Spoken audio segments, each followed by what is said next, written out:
Hello my fellow Palians.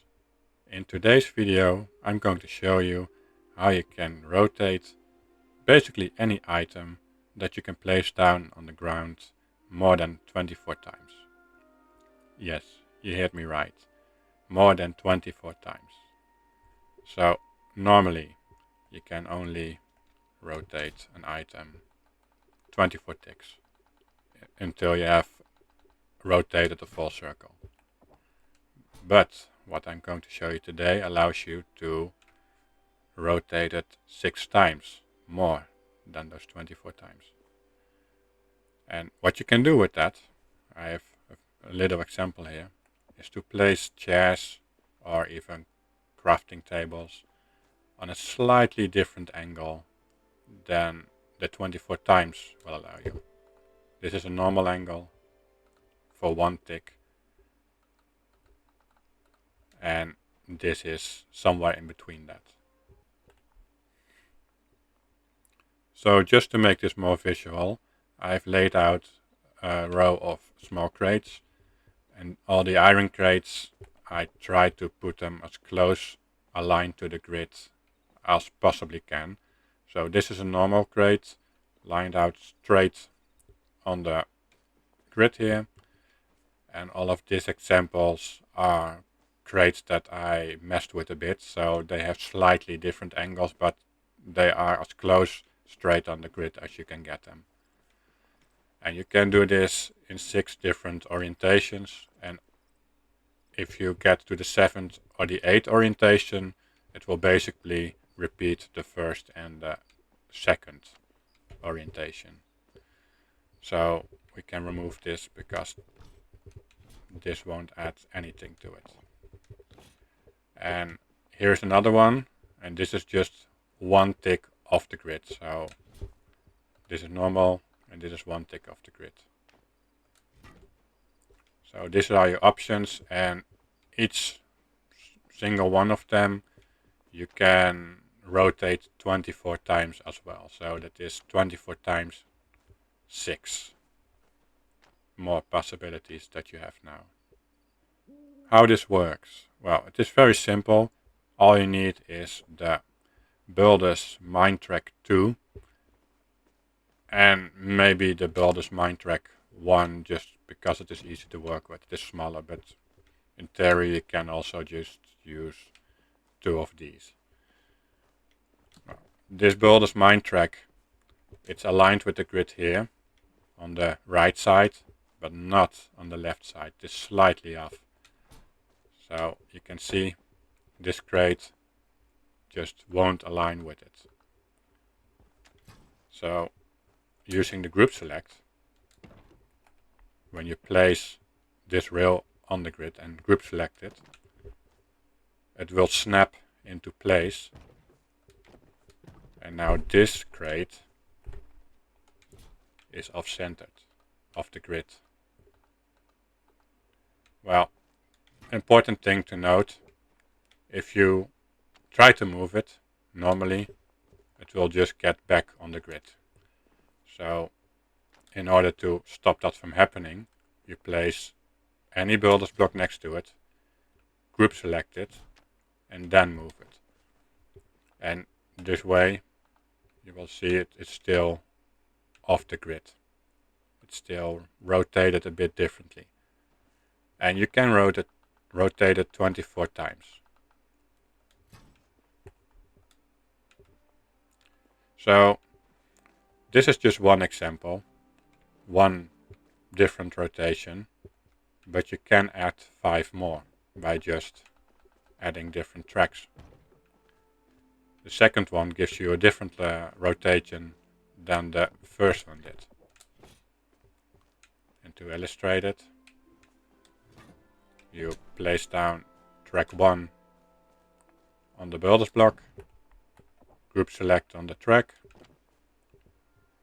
it snaps into place. Sometimes you have to rotate it a bit for it to snap in place. You place any builder's item next to it. You group select on it, and now this one is in a different orientation than the first one was.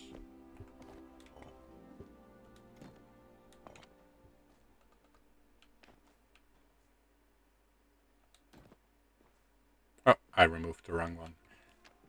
So just to show you the difference, just repeat it real quick.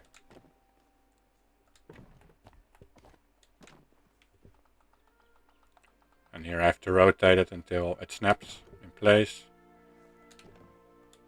So place this next to it and group select it. And now you will see it has a different orientation than any of those two other crates. And of course you can rotate this 24 times as well to get a lot more of different orientations. If you add more rails to it to get different orientations, you want to make sure they all get into the same circle. If you try to place them like this, you can still do the group select trick, but this rail will give you now the same result as this rail will. So just to get another result, you need always make sure that you get it in a circle. What I just showed you doesn't only work for builders blocks, but it basically works for all items that you can place down on the ground. So for example, this chair, you can place it down, place a builder's item on top of it.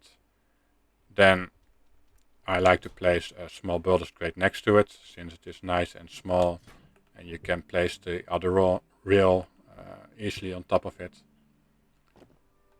Then place the rail on top of it. And like I said, I like to work with a small rail because it is easier to work with. So let's grab that out of my inventory. Place it there. Group select. Oh, it's not close enough to the other item.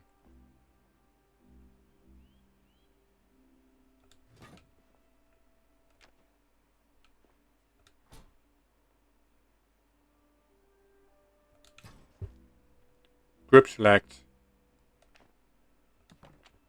Then make it snap in place. Every now and then it won't snap like it shows now. What you have to do if that happens is just take up the rail track and place it down again. And then you should be able to snap it in place.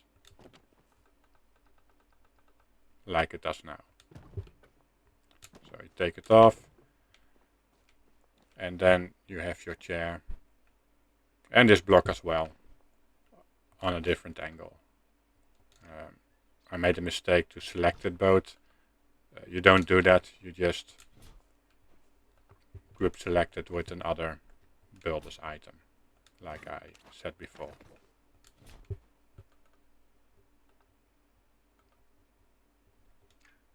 For items that you can place down on the ground but don't have a placeable surface on top of them, you can simply do the same trick by making this builder's floor go on the angle you desire, or even terrace piece if you like, and then place your item on top of it,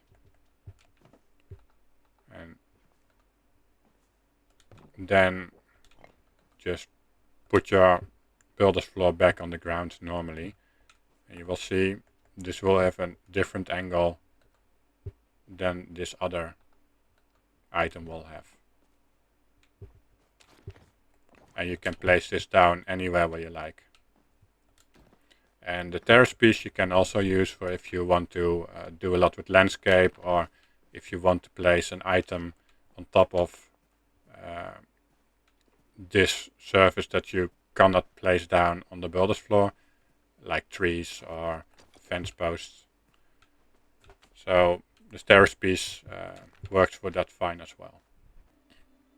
Just as a note, if you rotate a builder's wall or a builder's block on a different angle than it normally would go, and you try to place another build this item against it, it won't snap straight on it. But wall items will go straight on it. So you can still decorate it, your walls, like you normally would like to. Just one more bit that you may come across when you work with group select is that after you place down your crate and you aligned it with this rail, and then you try to group select it to get it to another location or to rotate it, you sometimes will notice that the moment you group select and try to move it, that it snaps to the other block. The reason that this happens is that the other block is actually slightly lower than the pillar, because despite what it looks like, this whole ground area is not flat. It is slightly elevated at some places. So if you have this and you decide to move it anyways, then your pillar will be off-centered of the grid and not your crate anymore. So a way around this, or to fix this actually, is to either move your rail to another location where it is not lower than the rest of the terrain, or place it on something like this rock that acts like a bumper. So it is slightly higher than the rest of the terrain.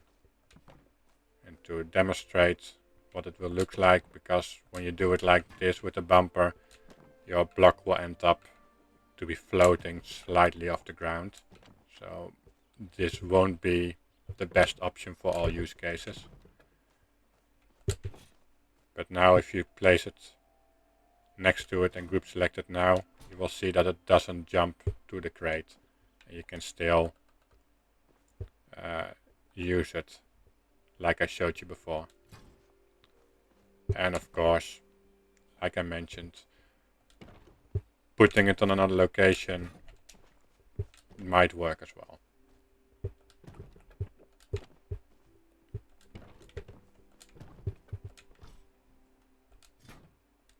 Oh, not this time. This is also a lower location for the rail. Sometimes you have to play around with it a bit to find the right spot for it.